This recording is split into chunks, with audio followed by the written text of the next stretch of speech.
Fala, lenda! Eu me chamo Zé Bonner, é uma satisfação estar aqui com todos vocês mais uma semana falando de música boa.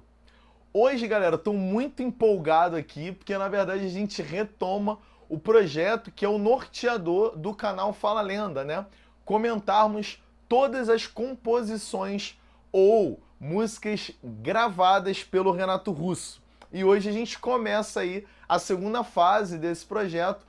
Falaremos sobre o álbum 2, né? E aí, muito me convém aqui falar, né, que o álbum 2 vai ser lançado exatamente no ano em que eu nasci, 1986, né? Então as pessoas perguntam: o que aconteceu de importante no ano em que você nasceu? Pelo menos para mim, é uma satisfação dizer que foi lançado um dos melhores álbuns, provavelmente, da história da música mundial, tá? O álbum 2 ele é muito bom, ele vai ter músicas extremamente importantes, famosas. Você tem músicas como Fábrica, Andréa Doria, Eduardo e Mônica. A gente vai falar aqui hoje sobre Daniel na Cova dos Leões, que já é a abertura do álbum, né? Ou seja, o álbum já promete ser assim realmente espetacular, desde a sua música de estreia até a música de encerramento. Bem, galera, a música Daniel na Cova dos Leões, ela é uma música que, enfim, ela vai dialogar, né, com um tema muito importante, que é o tema homossexualidade, e também vai falar sobre a ideia de sexo, né? E é legal a gente pensar, né, que essa música ela vai mostrar toda essa parte do Renato Russo, não só cristão, como também católico. O Renato Russo era extremamente cristão. Várias composições vão dialogar, né, com o catolicismo, vai falar muito sobre santo, sobre santa, e dessa vez ele vai pegar aí um trecho para dialogar de uma maneira sensacional. Vou tentar mostrar isso para vocês. Antes de falarmos da música propriamente dita, a gente tem que falar sobre o título da música: Daniel na Cova dos Leões. E aí, para isso, né, você precisa ir à Bíblia, no livro de Daniel, capítulo 6, versículo do 1 ao 29, onde ele vai narrar a história de Daniel. Quem é Daniel?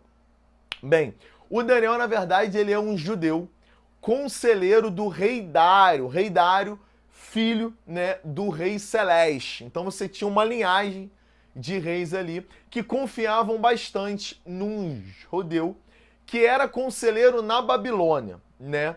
Então, bem, o Daniel o tempo todo foi perseguido, ele vai ser perseguido.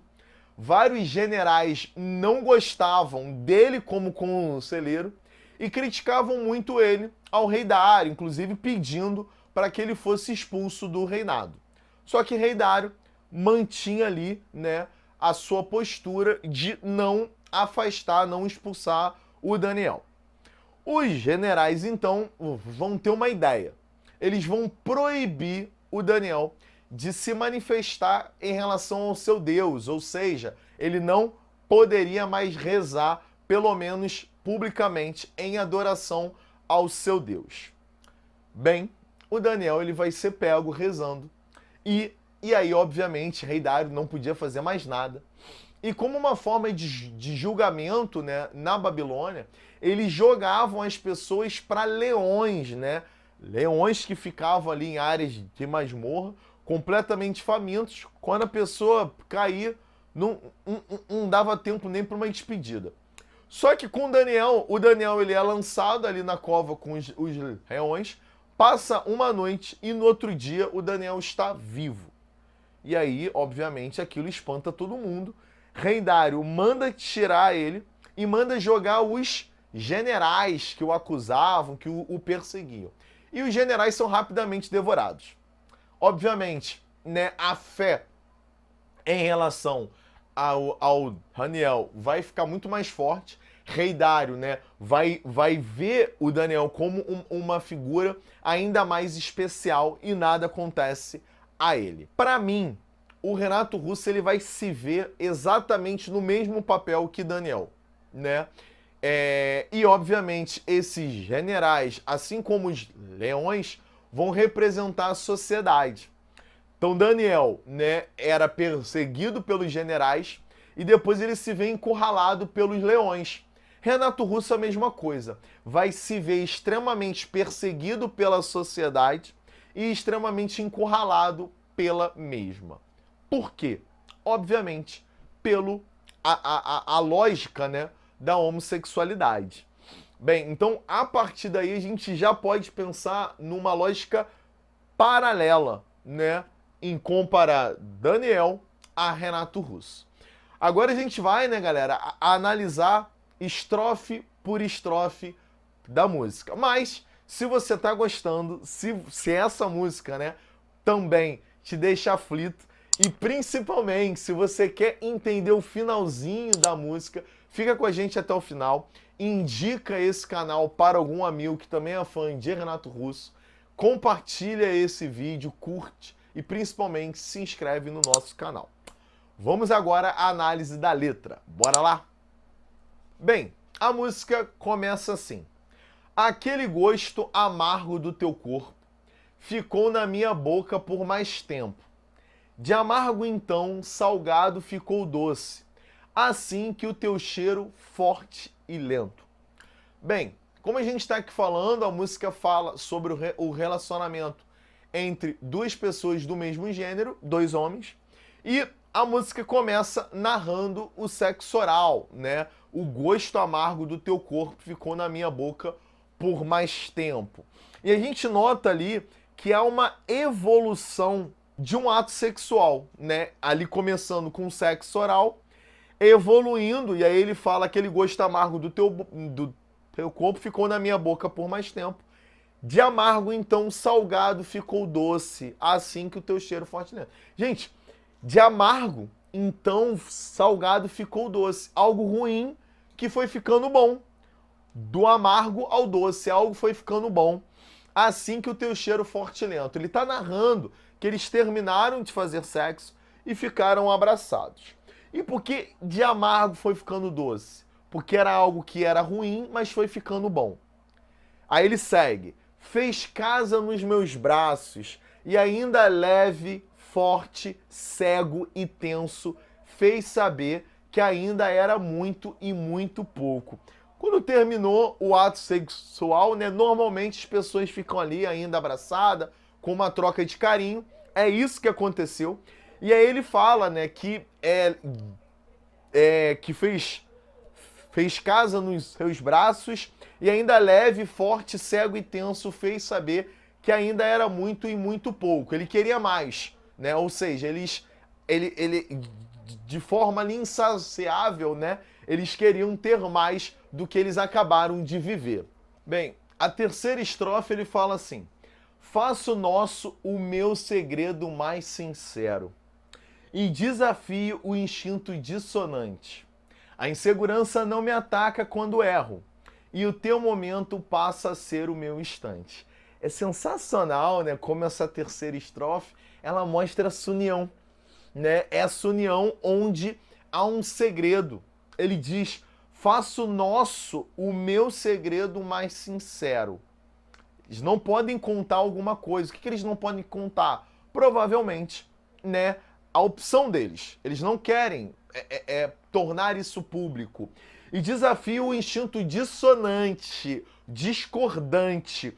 A ideia aí, galera, ele está desafiando o instinto que ele tem de discordar, de reivindicar, de ser crítico. Ele não vai aceitar essa sociedade que tende a estabelecer como padrão o relacionamento entre um homem e uma mulher. A insegurança não me ataca quando erro, ou seja, eu não me sinto mal e inseguro quando as pessoas dizem que eu estou errado. Ele diz, ele tem esse instinto, né? Ele já está acostumado.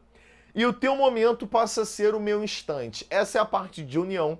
Momento e instante como algo rápido. Algo que de repente eles acham que estão fazendo errado, mas rapidamente eles retomam a ideia de que não é importante os olhos da sociedade, é importante o que eles sentem. Segue.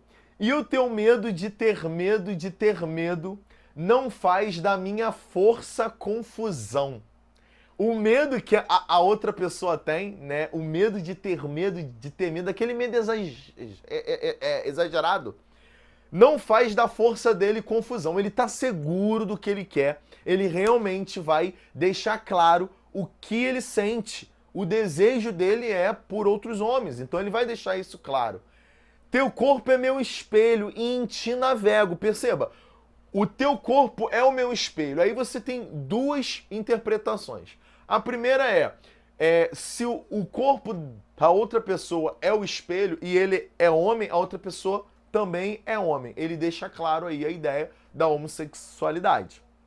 Ao mesmo tempo, ele fala que os atos dele deveriam ser os atos da outra pessoa. Ou seja, se eu vou me revelar, você também precisa fazer isso. Eu preciso ver você fazendo a mesma coisa.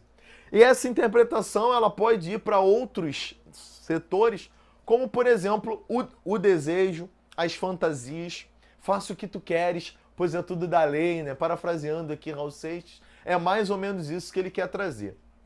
E eu sei que a tua correnteza não tem direção, né? Essa lógica de não ter uma direção certa, ser algo que volátil, né? E aí ele tá falando de várias coisas, a ideia tanto das fantasias como do desejo dele. A correnteza corre para onde ele quer, ela não tem uma direção, ela não vai seguir os moldes da sociedade. E a gente vai agora para a estrofe final, que muitas pessoas acham confusa, mas que é muito bonita. Ele fala assim: mas tão certo quanto o erro de ser barco a motor e insistir em usar os remos. Galera, mas tão certo quanto o erro de ser barco a motor. As pessoas, né, elas normalmente deixam se levar pelo que é mais fácil, pelo que todo mundo quer que você faça. E essa é a ideia, né? O barco é a motor, então o mais fácil é o quê? É usar o motor, mas eles não vão fazer o mais fácil. Ele fala, ó, e insistir em usar os remos. Ou seja, faremos da nossa maneira.